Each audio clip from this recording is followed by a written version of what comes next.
Eu queria convidar você a abrir a Escritura em Gênesis capítulo 37 e que deixasse aberto no verso 12, que nós vamos até o final do capítulo, o versículo 36. Nós faremos a leitura à medida que a exposição prossegue. Gênesis 37, de 12 a 36, onde nós temos o relato de José sendo vendido por seus irmãos como escravo. Muito bem, vamos lembrar o que vimos até agora, para que nós possamos acompanhar a sequência em que essa história está inserida. Na mensagem anterior, nós vimos a conclusão da história de Jacó e o início da história de José, que era o filho predileto de Jacó. Nós vimos como José passou a ser odiado pelos seus 10 irmãos, porque ele sempre trazia más notícias dos irmãos para Jacó. Ele era o dedo duro, não é? Os filhos faziam coisas erradas e quem se encarregava de trazer a má notícia e informar era José.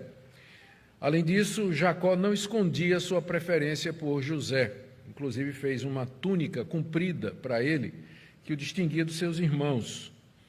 E, além disso, José tinha tido 2 sonhos, onde ele aparece como líder dos seus irmãos. Então, estes são os motivos que nós lemos aqui no texto, pelo qual os irmãos o odiavam profundamente. E tudo isso prepara o caminho para o evento traumático que Moisés vai descrever agora, que é como seus irmãos se vingam dele vendendo como escravo. Queriam, na verdade, matá-lo, mas de última hora, pela providência de Deus, aquilo foi mudado para a venda como escravo.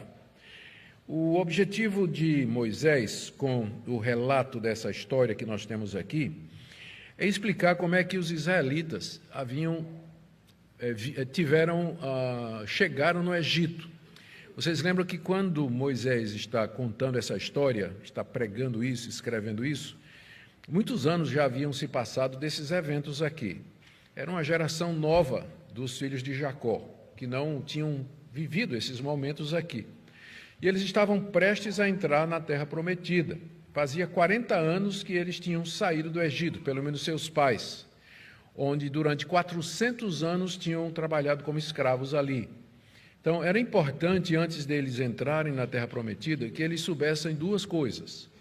Primeiro, a razão pela qual eles foram para o Egito, quando Deus tinha prometido aos seus pais a terra de Canaã, e como é que eles ficaram escravos lá e como é que eles saíram. Então, tudo começa com a história de José.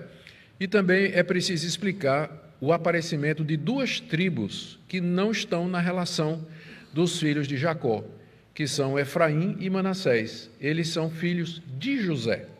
Por isso é importante que se conte a história de José para explicar quem é que tinha direito à terra prometida. E nós vamos ver, então, a inclusão dessas 2 tribos, que não são dos filhos de Jacó, mas de 2 netos dele. E, ao contar essa história, Moisés descortina diante de nós algo sobre muita coisa a respeito do ser de Deus, da maneira como Ele lida conosco, coisas que nós descobrimos a respeito de nós mesmos. É uma história que sempre fala ao nosso coração e a minha expectativa é que ela faça isso de novo nessa noite. Vamos começar então com o relato de como Jacó um dia envia José a seus irmãos que estavam pastoreando na cidade de Siquém, versos 12 a 14, acompanhem aí, Gênesis 37, de 12 a 14. Como os irmãos de José, foram apacentar o rebanho do pai em Siquém, Israel, que é o mesmo Jacó, perguntou a José: os seus irmãos não estão apacentando o rebanho em Siquém? Venha, pois vou mandar você até eles. E José respondeu: eis-me aqui. Nós já vimos que José costumava auxiliar seus irmãos no pastoreio do rebanho do pai Jacó. Ele devia ter 16, 17 anos de idade a essa altura, e ele servia de ajudante para os seus irmãos mais velhos no cuidar do rebanho. E dessa feita, os seus irmãos tinham ido muito longe. Na verdade, eles subiram para o norte, até chegar na cidade de Siquém. E ali, se vocês recordam bem da história, nessa cidade de Siquém, foi ali que Diná, a irmã deles, foi violentada pelos heveus, moradores daquela terra, pelo príncipe dos heveus, que era Siquém, é o mesmo nome da cidade. E foi lá naquela região que Simeão e Levi, dois irmãos de José, mataram os homens daquela cidade como vingança. E foi por isso que Jacó teve que sair às pressas de Siquém e descer cerca de 80 quilômetros para o sul para ficar morando em Hebrom, porque ele tinha medo de que os outros cananeus iriam se vingar, exterminando completamente ele e sua família. Quando Jacó tem conhecimento de que seus filhos estão pastoreando os rebanhos em Siquém, naturalmente ele ficou preocupado, porque foi lá em Siquém que teve aquele assassinato de Simeão e Levi. E foi de lá que Jacó teve que sair fugido, e agora os filhos estão lá, ele está preocupado. Então, depois de um tempo, ele envia José para ter notícias dos irmãos e dos rebanhos, porque certamente não era uma situação muito segura aquela em que os seus filhos estavam ali. Jacó quer saber se tudo estava bem com seus filhos, os seus rebanhos, e ele diz que vai mandar José até lá para obter as notícias. E aqui nós vemos a prontidão de José, quando ele diz, no final do verso 13, eis-me aqui, ou seja, pode me enviar, estou disposto a fazer o que é necessário. E assim ele começa uma viagem de aproximadamente 80 quilômetros para o norte. Se você olhar no mapa, é um caminho rugoso, cheio de elevações perigosas, feras, animais selvagens, era de fato uma verdadeira aventura. Aqui do verso 14 até 15, nós lemos de como José chegou em Siquém, não achou seus irmãos e foi procurá-los e acabou se perdendo. Israel continuou, vá agora e veja se está tudo bem com seus irmãos e com o rebanho e traga-me notícias. E assim o enviou do vale de Hebrom e ele foi a Siquém. E um homem encontrou José, que andava errante pelo campo, e lhe perguntou, o que você está procurando? Ele respondeu, estou procurando meus irmãos, por favor, pode me dizer onde eles estão apacentando o rebanho? O homem respondeu, eles foram embora daqui, ouvi quando disseram, vamos a Dotã. José chegou lá em Siquém, caminhada de 80 quilômetros, rumo norte, cheio de dificuldades, e quando chega naquela região, ele não encontra os rebanhos do seu pai, e nem os seus irmãos. E ele sai procurando por aquela região e ele acaba se perdendo, ele está andando errante pelo campo, ele está meio sem noção de onde ele está. Naquele tempo não tinha GPS, como vocês sabem. E além disso, ele era bem pequeno quando a família dele tinha morado naquela região, porque Jacó tinha morado ali em Siquém durante um tempo, mas José era pequeno. Ele era uma criança por ocasião daquele massacre de Simeão e Levi, e, portanto, ele não tinha noção geográfica, ele não conhecia o terreno.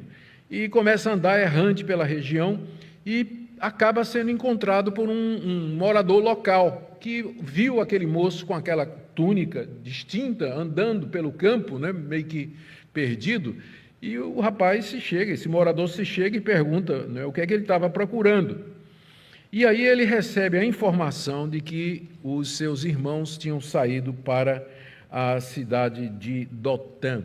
O morador diz assim, eu ouvi quando eles disseram, vamos a Dotã. Nós não sabemos em que circunstâncias isso aconteceu, mas esse morador da terra, de alguma forma, chegou perto o suficiente para escutar quando os irmãos de José tiveram essa conversa, dizendo aqui em Siquém, por algum motivo não dá mais, vamos para Dotã. Dotã é uma cidade que fica mais 27 quilômetros ao norte, mais caminho ainda a ser vencido. Curiosamente, Dotã, no futuro, vai ser a morada do profeta Eliseu. Não é dito aqui a razão pela qual os filhos de Jacó saíram de Siquém para Dotã. Talvez eles se sentiram ameaçados pelos moradores, ou talvez eles precisassem de mais pasto, porque o rebanho, de fato, era um rebanho muito grande. José segue a informação, e nós lemos aí no verso 17, que ele seguiu atrás dos irmãos e os encontrou finalmente em Dotã. Uma longa viagem, né, traduzida ou encapsulada em poucos versos, uma viagem perigosa, mas José aqui fiel. Ele não é do tipo assim que chegou em Siquém, ele não era do tipo que chegou em Siquém, cadê meus irmãos? Não estão aqui? Ah, pronto, já cumpri o que meu pai me disse, vou voltar. Né? Porque o papai disse foi, vá para Siquém e procure seus irmãos. Cheguei aqui, não estão aqui, vou voltar para casa. Não, ele saiu caçando até achar os irmãos, ele queria terminar a tarefa que fora dada para ele, era alguém de confiança. O tempo todo o texto, a narrativa, projeta José de uma forma a no futuro fazer o contraste entre ele, como um homem piedoso, temente a Deus, fiel e leal, e os seus irmãos, cheios de ódio, traidores, violentos, que não conheciam de fato o que era a verdade. Tudo isso prepara o caminho para o que nós vamos ver mais adiante. Do verso 18 a 22, nós temos a terceira divisão do texto, e Moisés aqui fala de como os irmãos planejam matar José quando eles veem José se aproximando de longe. Eles resolvem matar José. Vamos ver o que diz aí, do verso 18 até o verso 22. De longe, eles, os irmãos de José, o viram, e antes que chegasse, conspiraram contra ele para o matar. Disseram uns aos outros, lá vem o grande sonhador.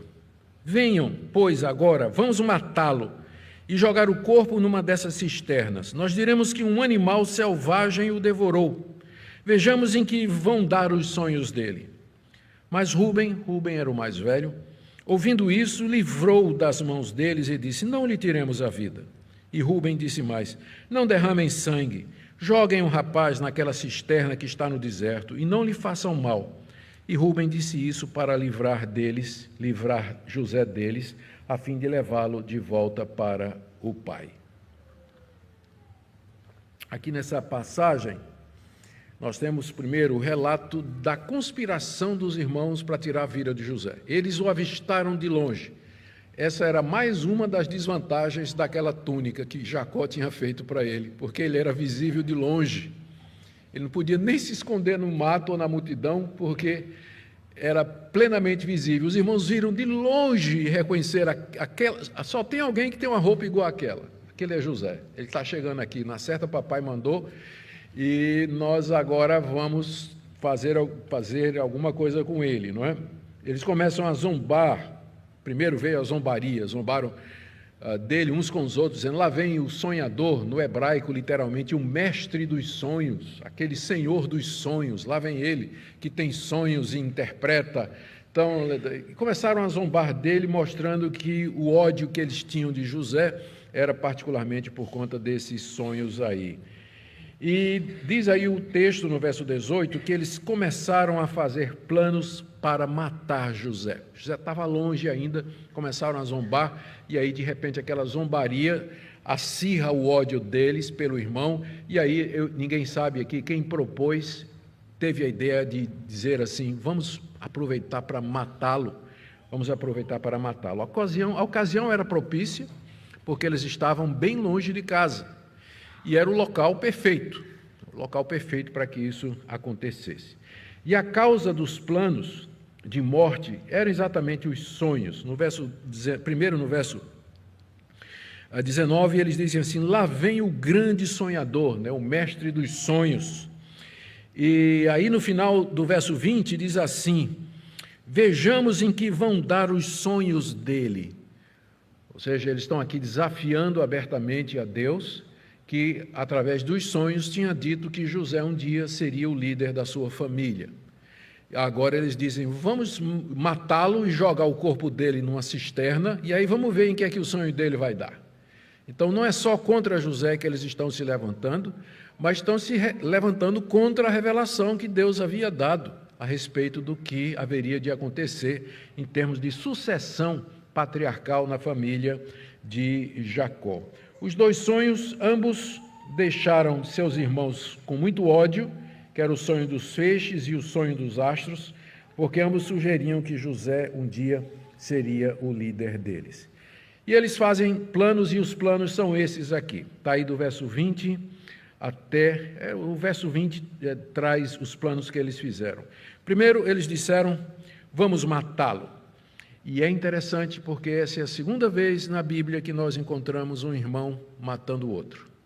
A primeira vez foi quando Caim matou Abel. E agora, os irmãos de José se preparam para matá-lo também. Seria o segundo fratricídio que nós encontramos na Bíblia.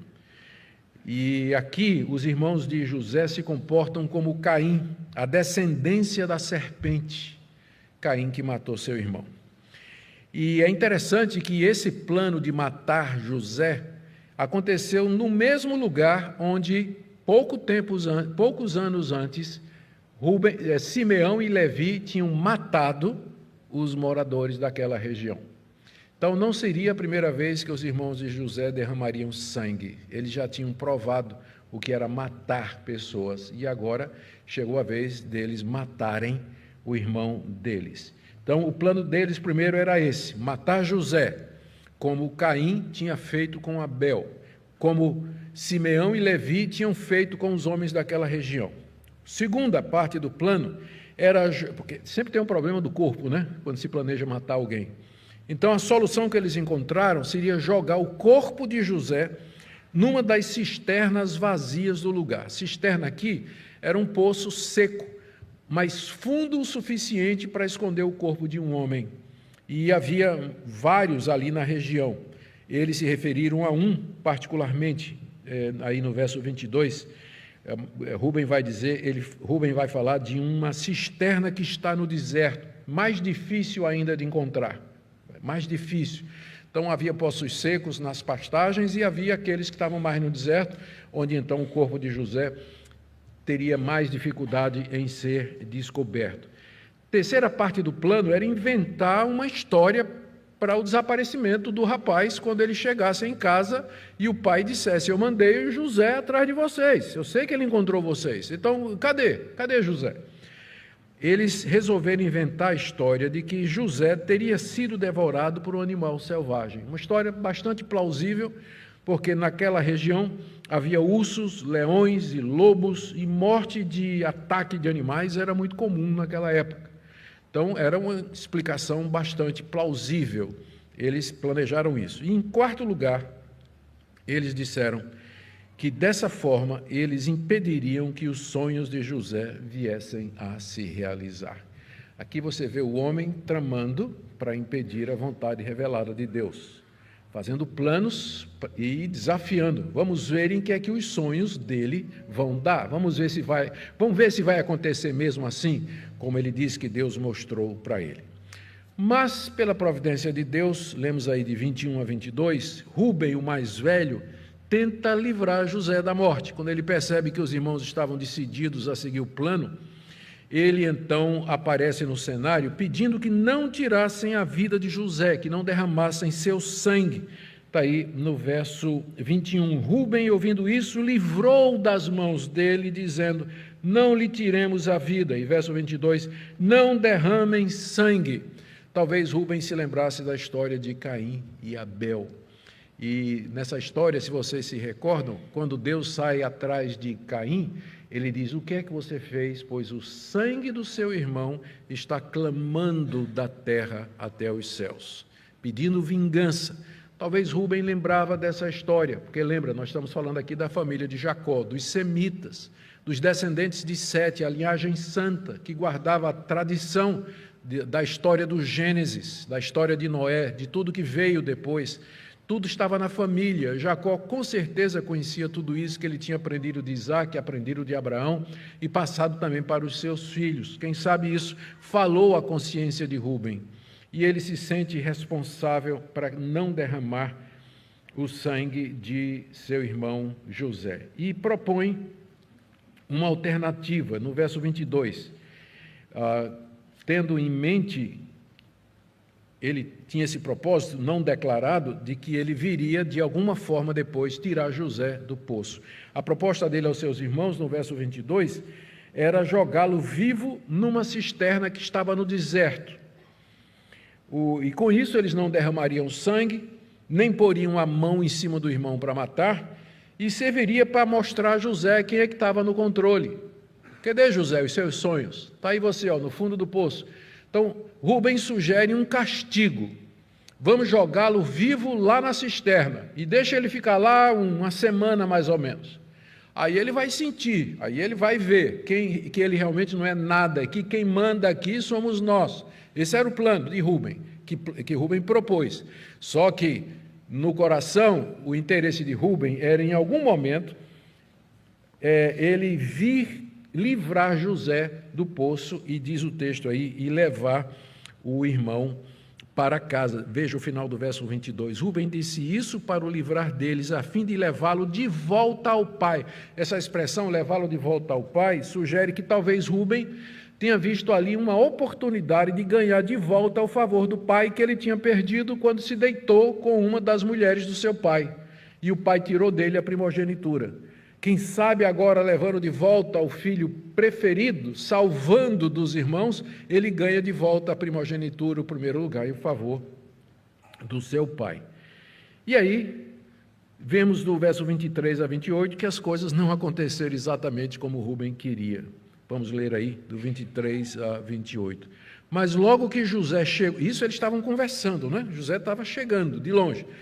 Mas logo que José chegou a seus irmãos, despiram-no da túnica, sempre a túnica, né? Despiram-no da túnica, a túnica talar de mangas compridas que trazia, e o jogaram na cisterna. A cisterna estava vazia, sem água. Depois sentaram-se para comer. Levantando os olhos, viram que uma caravana de ismaelitas vinha de Gileade. Seus camelos traziam especiarias, bálsamo e mirra, que levavam para o Egito. Então Judá disse aos irmãos: o que vamos ganhar se matarmos o nosso irmão e depois escondermos a sua morte? Venham, vamos vendê-lo aos ismaelitas. Não lhe façamos mal, pois é nosso irmão, é do nosso sangue. Seus irmãos concordaram. E quando os mercadores midianitas passaram, os irmãos de José o tiraram da cisterna e o venderam aos ismaelitas por 20 moedas de prata, e os ismaelitas levaram José para o Egito. Muito bem.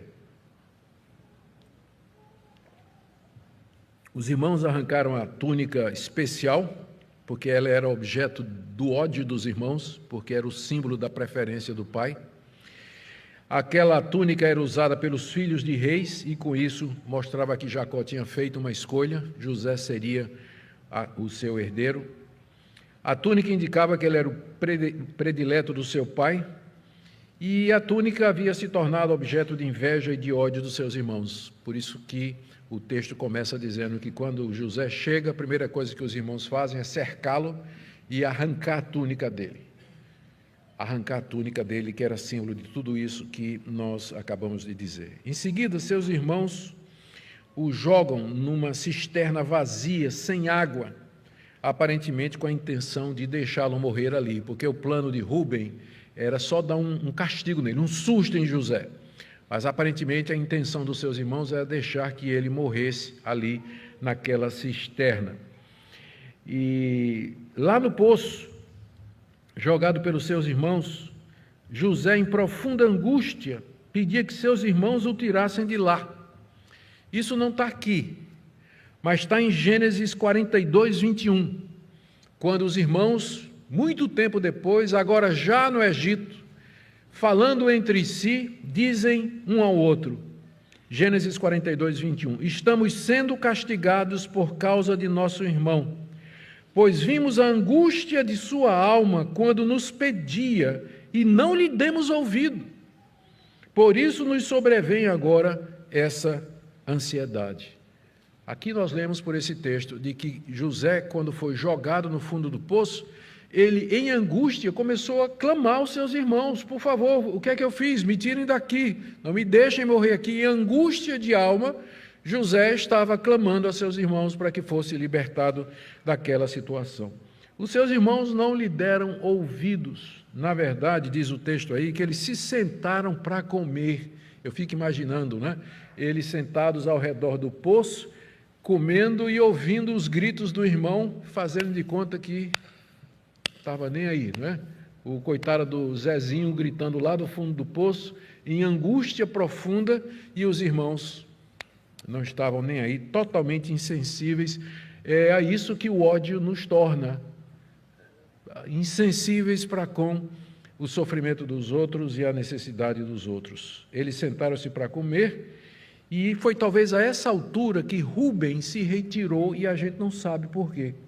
A essa altura é provável um momento em que Rubem sai de cena. Talvez porque não aguentou a angústia, ele não podia fazer nada sozinho, resolveu sair, ou então eles tinham turnos, quem é que vai cuidar do rebanho? Então era hora de alguns comerem e era o turno de Rubem ficar vigiando lá o rebanho. Então o fato é que Rubem sai de cena a essa altura aí. É quando então os seus irmãos avistam uma caravana de mercadores ismaelitas, que também são chamados de midianitas. Vocês percebem, né? Perceberam no texto, que às vezes o nome é ismaelita, às vezes é midianita. Os estudiosos não têm uma explicação única para isso aí. Os ismaelitas eram descendentes de Ismael, que era irmão de Isaque, que era pai de Jacó, que era o pai deles. E os midianitas eram filhos de Abraão com uma mulher chamada Quetura. Embora eles sejam chamados de ismaelitas no primeiro momento, eles também são chamados de midianitas, no verso 28. E tem duas explicações possíveis. Talvez as duas tribos tenham se misturado, já que elas eram parentes distantes, mas se misturaram, ismaelitas e midianitas. Ou talvez esses ismaelitas moravam na região de Midian, que era uma região não muito longe dali e nem muito longe da região dos ismaelitas. Talvez fossem ismaelitas que morassem na região de Midian. Por exemplo, eu sou nordestino, mas eu sou mais particularmente paraibano. Você sabe que era pernambucano, não é? Não sou. Sou paraibano. Então, tanto faz você me chamar de nordestino. Nordestino é minha designação mais geral, mas paraibano é minha designação particular. Ismaelita, midianita, provavelmente essa é a explicação, porque Moisés uma hora chama de um jeito, outra hora chama de outro, mas esse ponto não é importante aqui para o que nós queremos ver. O trecho diz aqui que esses mercadores vinham de Gileade. Gileade é uma região que ficava do outro lado do rio Jordão, e era conhecida pela fertilidade dos seus campos. Moisés diz que eles estavam se dirigindo para o sul, provavelmente para o Egito, onde iam fazer negócio, e que eles estavam cheios de especiarias. Duas são mencionadas: o bálsamo, que é o perfume famoso de resina de terebitina, que é feito lá em Gileade, e a mirra, que era outro tipo de perfume. Então, eles eram negociantes e mercadores de especiarias, seus animais estavam carregados com isso aí. E os irmãos estavam ali comendo, José gritando, e eles veem aquela caravana passando por ali, pelo caminho. Judá, de repente, ele tem uma ideia. A gente não sabe se o propósito de Judá era salvar José, ou se tinha um propósito mais egoísta, porque Judá, que desconhecia os planos de Rubem para tirar José da cisterna depois, ele tem dois argumentos propondo a venda dele como escravo. Primeiro, ele diz assim: o que é que a gente ganha com a morte de José? Não ganha nada. Mas se a gente vendê-lo como escravo a esses ismaelitas que estão passando aí, a gente ganha alguma coisa. Então, além de não matá-lo, que é o segundo argumento, a gente não vai matar o nosso irmão, não vamos derramar o sangue dele, a gente ainda lucra alguma coisa. E todos concordaram com o plano de Judá, como nós lemos aí no verso 27. Venham, vamos vendê-lo aos ismaelitas, não façamos mal, pois é nosso irmão e do nosso sangue. E seus irmãos concordaram. E diz aí que quando os mercadores passaram, os irmãos de José o tiraram da cisterna e o venderam por 20 peças de prata. Temos que lembrar que naquela época a escravidão era um sistema muito comum em todo o Antigo Oriente, era praticado em todo lugar. E escravos eram vistos como objeto e eram comprados e vendidos como qualquer mercadoria. Tem um texto ugarítico do século XIV a.C., que conta a história de um homem da Síria que foi vendido por seu companheiro a uma caravana de egípcios que passava naquele local. É apenas uma comprovação arqueológica de que essa história aqui ela não é falsa. É uma história que se encaixa bem, porque tem atestado de outras fontes de que naquela época a escravidão existia, que as pessoas acabavam vendendo, inclusive o amigo, e o preço é o mesmo. O Código de Hammurabi diz que o preço de um escravo jovem variava entre 15 a 30 moedas, peças de prata. E aqui eles venderam José por 20 peças de prata, que dá mais ou menos 240 gramas de prata, mais ou menos. Esse é o preço que o Código de Hammurabi, que é outra fonte extra-bíblica, confirma, falando a respeito da tabela de preço do escravo daquela época. Os escravos, aqui também é preciso a gente fazer um esclarecimento. Quando a gente fala em escravidão, a primeira coisa que vem à mente da gente é a escravidão, a gente vê a escravidão com as lentes de brasileiro, né? Só que a escravidão naquela época, ela não era exatamente como a escravidão que aconteceu aqui. Os escravos vinham dos mais diferentes povos daquela época, geralmente povos que tinham sido vencidos na guerra e a sua população escravizada. Então não tinha a ver com a cor da pele, era qualquer povo. Se entrou em guerra, perdeu, então os perdedores eram levados como escravos, vendidos, abusados, mortos. Eles não tinham mais direito à vida. Alguns escravos, dependendo da formação deles, eles serviam como cuidadores de animais, trabalhadores braçais, tutores e professores dos filhos dos seus patrões, porque tinha escravo que era mais bem educado do que o seu patrão. Ele tinha sido aprisionado durante a guerra, né, no seu país era um homem culto, e lá ele foi comprado por um Zé Ninguém, lá que não tinha educação, não tinha nada lá. Ele foi comprado por 20 peças, 30 peças de prata, e tinha muito mais educação e conhecimento. E aí o patrão dele dizia: você vai ser o tutor dos meus filhos, você vai cuidar dos meus filhos. Era muito comum você encontrar escravos bem educados que cuidavam dos filhos.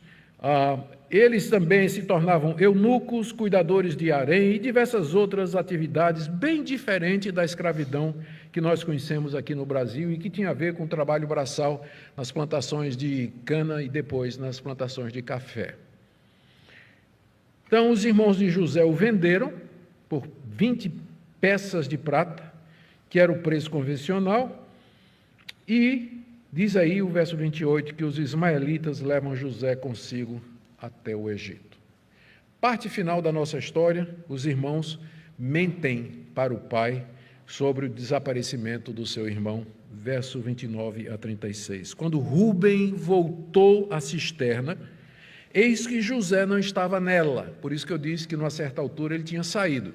Porque o texto está dizendo aqui que ele, quando chegou na cisterna, Rúben não... Cadê José? Então, ele não participou da venda de José para os ismaelitas. Quando Rúben voltou à cisterna, eis que José não estava nela. Então rasgou as roupas e, voltando aos seus irmãos, disse: o rapaz não está mais lá. E agora, o que é que eu vou fazer? Então pegaram a túnica de José, mataram um bode, molharam a túnica no sangue e enviaram a túnica de mangas compridas ao pai com esse recado: achamos isso, veja se é ou não a túnica de seu filho. Ele a reconheceu, Jacó reconheceu e disse: é a túnica do meu filho. Um animal selvagem o devorou, certamente José foi despedaçado. Então Jacó rasgou as suas roupas, vestiu-se de pano de saco e lamentou o filho durante muitos dias. Todos os seus filhos e todas as suas filhas vieram para o consolar, ele, porém, recusou ser consolado e disse: chorando descerei à sepultura para junto do meu filho. E continuou a chorar pelo filho. Enquanto isso, no Egito, os midianitas venderam José a Potifar, oficial de Faraó, comandante da guarda. Vamos ver aqui essa parte final e partir para algumas explicações. Primeiro, queridos, o desespero de Rúben, quando ele regressa e descobre o que havia acontecido no verso 29. Ele vai lá na cisterna com o objetivo de libertar José, porque essa era a sua intenção, e quando chega lá o lugar está vazio. Ele rasga as roupas, que era uma prática oriental para mostrar lamento, dor, desespero, e pergunta aos irmãos o que ele vai fazer agora. A versão que vocês têm, a Almeida atualizada, eu esqueci de dizer que eu estou usando a Almeida, a nova Almeida, a Almeida atualizada diz: para onde eu irei? que quer dizer simplesmente, o que é que eu vou fazer agora? Como é que eu vou falar, como é que eu vou explicar a meu pai o que aconteceu? Porque ele era o mais velho. Como é que eu vou explicar ao meu pai o desaparecimento de José? E o plano dos irmãos, então, para essa explicação, é essa daqui, do verso 31 a 32. Primeiro, eles molharam a túnica de José no sangue de um bode, mataram um bode do rebanho, era o que não faltava, né? Era bicho para matar ali. Mataram um, molharam a túnica de José no sangue, e eles nem trouxeram, eles mandaram, por um escravo, um mensageiro, enviaram a túnica a Jacó, pedindo que ele a identificasse. Diz aí o verso 32. Cinicamente queriam que o pai visse a túnica do filho. Essa é a túnica de José? O senhor pode comprovar se é a túnica de José? E é interessante que eles se referem a José como seu filho, em vez de dizer nosso irmão. É essa a túnica do teu filho? Em vez de dizer é essa a túnica do nosso irmão, parece que há um propósito intencional de machucar o velho pai por ter demonstrado a preferência para José em detrimento deles. A reação de Jacó diante da túnica molhada de sangue está aí no verso 33. São 5 pontos, 6 pontos. Primeiro, ele reconheceu que era a túnica do seu filho, não tinha como, ele tinha mandado fazer aquela túnica especial para José.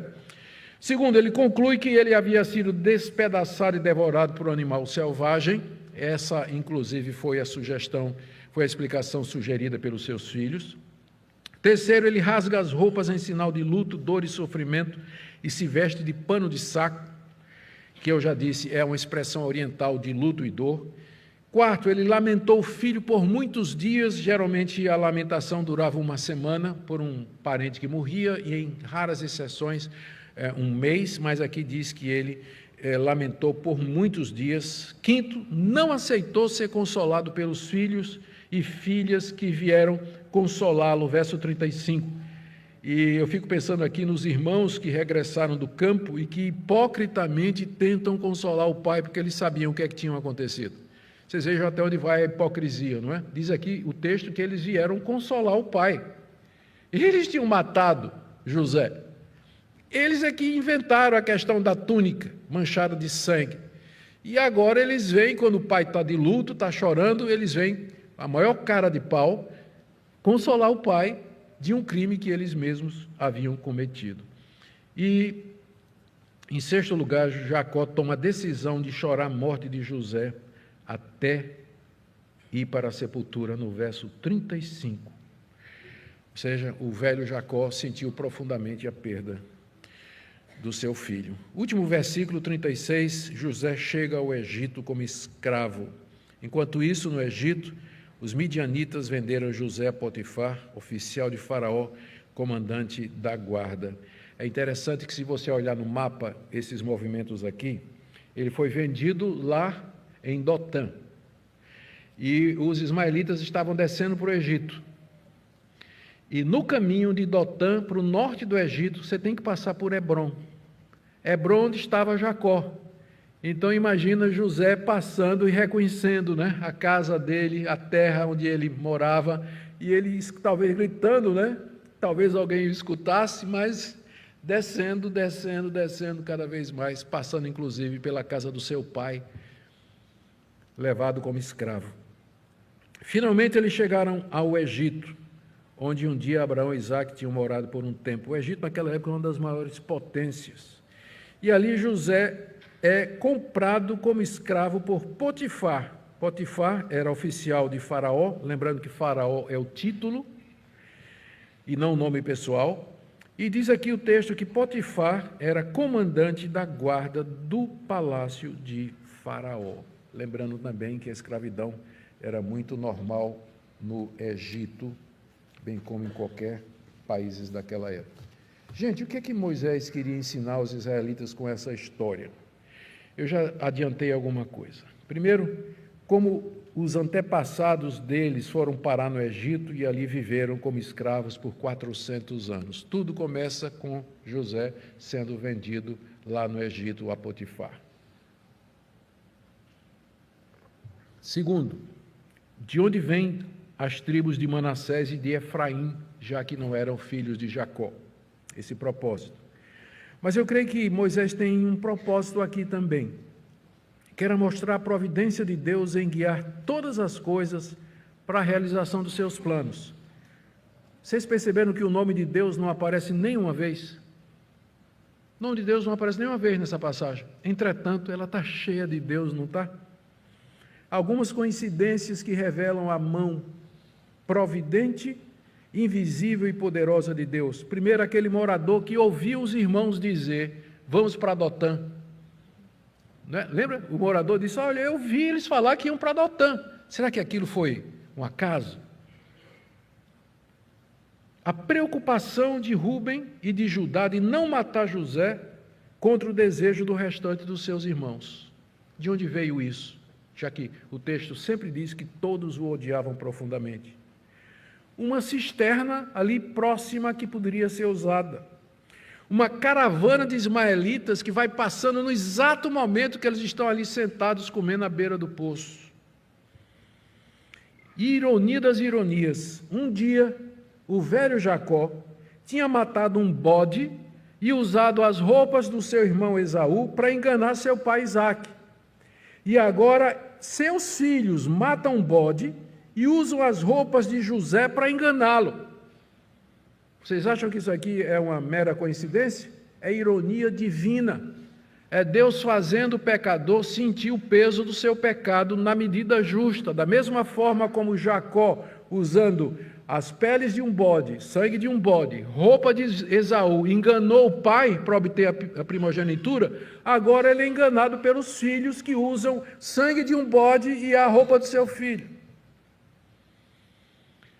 A mão de Deus por detrás de cada versículo, mesmo que ele não apareça, que mostra como Deus age na realidade. Ele está por trás de tudo. Ele age de maneira invisível, mas ele está presente, ainda que você não note, ainda que você não perceba, ainda que você não ouça, ainda que você não veja, mas ele permeia todas as coisas. Nosso Deus é imanente, ele está presente na sua criação e na história que ele mesmo construiu, como a gente vê aqui. A compra de José por Potifar, que coincidência! Potifar é exatamente um oficial do faraó. É isso que vai permitir mais tarde José subir ao trono. Ele podia ter sido vendido a qualquer pessoa lá no Egito, mas foi comprado exatamente por um oficial de faraó. Será que é coincidência? Ou um Deus que dirige a história de acordo com seus planos? Os irmãos de José queriam acabar com os planos. Vamos ver o que é que vai dar os sonhos dele. É como se Deus desse uma risada, Deus mexe aqui, Deus mexe ali, caravana dos ismaelitas, vamos ganhar um dinheiro vendendo nosso irmão, e no fim é comprado por Potifar? Não tem como. E aqui eu quero trazer algumas lições para nós. A primeira é essa: nós não podemos impedir os planos de Deus. Nós não podemos. Quem somos nós contra o Altíssimo? Nenhum dos propósitos de Deus será impedido. Os irmãos de José queriam a todo custo impedir a realização dos sonhos, mas no final, através de decisões e escolhas humanas, vocês percebem aqui, ilustrado de uma maneira muito clara, aquele dilema, não dilema, mas essa dificuldade que a gente tem para relacionar a soberania de Deus e a responsabilidade humana. Esse texto é muito claro. Aqui você vê pessoas tomando decisões livremente. Vamos matá-lo, vamos vendê-lo. Vamos ignorar os gritos dele. Pessoas que tomam decisões. Ismaelitas que dizem: eu quero comprar esse escravo. Ismaelitas que decidem vender lá no Egito aquele escravo. Pessoas que tomam decisões, que usam a sua liberdade como seres morais para fazer escolhas. E ao mesmo tempo, ao fazer isso, eles estão cumprindo o plano de Deus. Então não venha dizer que a soberania de Deus é contra o arbítrio ou a liberdade humana. Se Deus é soberano, o homem não pode ser livre. Como não pode? Olha aqui o texto. Toda a Bíblia é assim. Um Deus que de maneira invisível, poderosa, sábia imperceptível, guia a história através das decisões de suas criaturas para aquele propósito que ele estabeleceu antes da fundação do mundo, que é para ter um povo para si, um povo cujo pecado foi perdoado, redimido, lavado, que experimentou santificação e glorificação e que viverá com ele para todo sempre. Esse é o plano de Deus e nada vai mudar isso. Governos não vão mudar isso, igreja. Nenhum governante, nenhum principado, nenhuma potestade, autoridade nenhuma pode mudar isso. Porque quem manda é Deus, Ele que está no controle. Às vezes a gente esquece isso.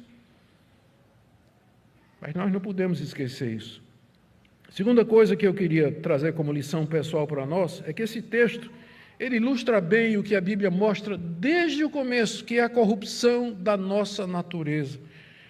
Quão profundamente o pecado entrou na raça humana, o ódio assassino dos irmãos de José, a indiferença deles às súplicas e pedidos do seu irmão, a mentira descarada ao seu pai sobre a morte de José, a crueldade de algumas culturas com o sistema de escravidão. Somos todos afetados pelo pecado, todos nós, profundamente afetados pelo pecado, o que nos leva a entender a necessidade do Evangelho. Por que essa história toda aqui? Por que tudo isso aqui aconteceu? Porque Deus veio em amor e sabedoria resgatar um povo para si, livrá-lo da culpa e da condenação e da corrupção do pecado, para que eternamente pudéssemos, mediante seu Filho Jesus Cristo, viver com Ele em glória. Isso nos leva a entender a necessidade do Evangelho, isso nos leva a vigiar o nosso coração contra o pecado, isso nos leva a ter compaixão daqueles que entre nós caíram. Porque o pecado entrou profundamente no coração do homem, todo ele, homem aqui genérico, homem e mulher. Não há nenhum de nós aqui em pé ou sentado que não tenha sido afetado profundamente pela corrupção do pecado. E às vezes o pecado leva melhor sobre nós. Por isso nós precisamos de humildade quando outros caem. Não julgamento ou juízo, mas humildade para dizer: podia ser eu. Podia ser eu. Eu sou um pecador corrompido pelo pecado. E eu preciso da graça de Deus. Essa história mostra o quanto nós precisamos da graça de Deus. E, por último, essa história mostra que um servo de Deus pode passar por momentos de profunda angústia. Eu já disse para vocês que o texto mostra José como sendo um homem piedoso, temente a Deus.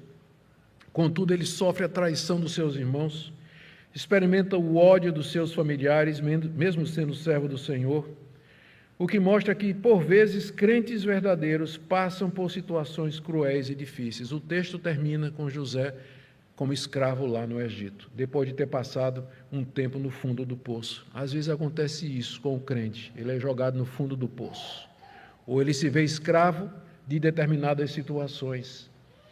O fato de que nós somos servos de Deus, tementes a Deus, não quer dizer que nós estejamos livres de provações e sofrimentos aqui nessa vida. Doenças, problemas financeiros, dificuldade com sócio, problemas familiares. Como eu já disse, o pecado entrou profundamente na raça humana. O que devemos fazer, lendo uma história como essa, é confiar que no final Deus fará tudo contribuir para o bem dele. Ainda não chegamos no final da história, mas no final, José vai dizer isso para os seus irmãos: vocês intentaram mal contra mim, mas Deus o transformou em bem. Porque esse é o Deus que está no controle da história. E Ele pode fazer com que o mal e o sofrimento que você esteja ou está experimentando agora seja usado para o seu bem, o bem eterno que Ele planejou para todos nós. Amém?